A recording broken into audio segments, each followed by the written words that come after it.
আসসালামু আলাইকুম, সবাই কেমন আছেন? আশা করি সবাই ভালো আছেন। ইনশাআল্লাহ আমরাও ভালো আছি। আজকে চলে আসলাম একটা নতুন রেসিপি নিয়ে। মিষ্টি কুমড়ার চপ। সবাই তো অনেক রকমের চপ খেয়েছেন। কেউ বেগুনেরটা খেয়েছেন বা নানান পদেরই চপ আছে। মানে অনেকে অনেক রকম খেয়েছেন। তো যারা মিষ্টি কুমড়ার চপ খাননি, তো তাদের জন্য আজকে এই রেসিপিটা অবশ্যই সবাই দেখবেন কিভাবে আমি মিষ্টি কুমড়ার চপ বানাই। এই যে আমি মিষ্টি কুমড়া এগুলো কেটে নিয়েছি। মিষ্টি কুমড়াগুলো এই যে নিয়ে নিলাম।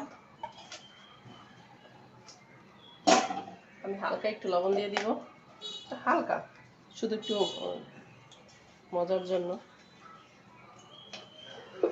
একটু লবণ দিয়ে আমি একটু রেখে দিব। আর এই যে এটা আমি বেসন নিয়ে নিলাম।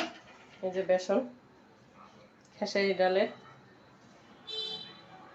খেসারি না, সরি ভুল হয়ে গেছে, এটা হচ্ছে বুটের ডালের। আদা রসুন জিরা অল্প একটু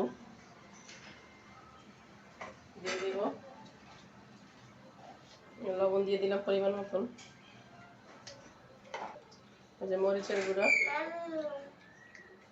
হালকা পরিমাণ মতন। এই যে হলুদ, ওটা অল্পই দিব কারণ গন্ধ করবে। এটা ধনিয়া, এই যে ধনিয়াটা দিয়ে দিলাম।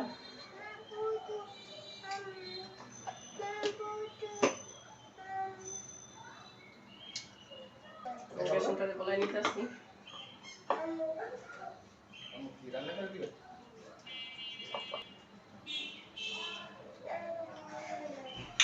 এখন ভাজবো। চুলা ধরাই দিলাম, এখন তেল দিয়ে দিব।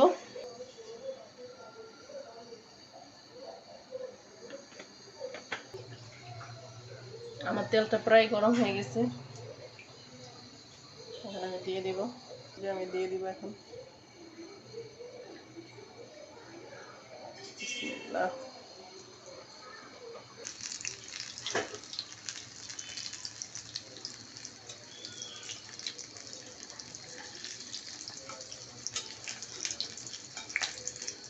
অনেকেই হয়তো বা খেয়েছেন, আবার অনেকে খাননি। তো যারা যারা খেয়েছেন অবশ্যই কেমন হলো বলবেন, আর যারা খাননি তারাও বলবেন যে রান্নাটা কেমন হলো, আর বাসায় অবশ্যই ট্রাই করবেন। কালার চলে আসতেছে, প্রায় মানে ভাজা হয়ে যেতেছে আমার।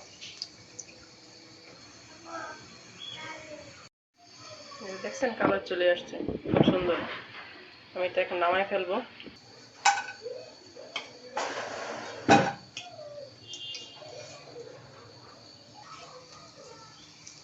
নামায় ফেলবো। এই তো আমার চপ হয়ে গেছে, মিষ্টি কুমড়ার চপ। দেখেন কি অবস্থা, কেমন হইলো।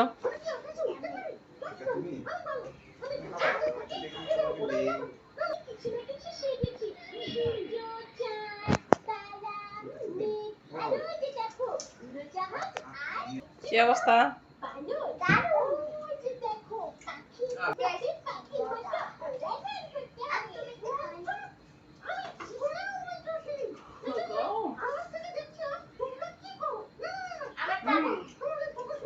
বেগুনি থেকে এটাই বেস্ট, অনেক মজা। কিন্তু আমার বাচ্চারাও খাইতেছে, তার মানে আসলেই মজা হয়েছে। এই মাঝখানটা কিন্তু বাচ্চা না, মাঝখানটা কিন্তু বাচ্চার বাবা। পাশে দুইটা বাচ্চা আর মাঝখানটা হচ্ছে বাচ্চার বাবা। যদিও বাচ্চা দেখা যায় কিন্তু বাচ্চা না।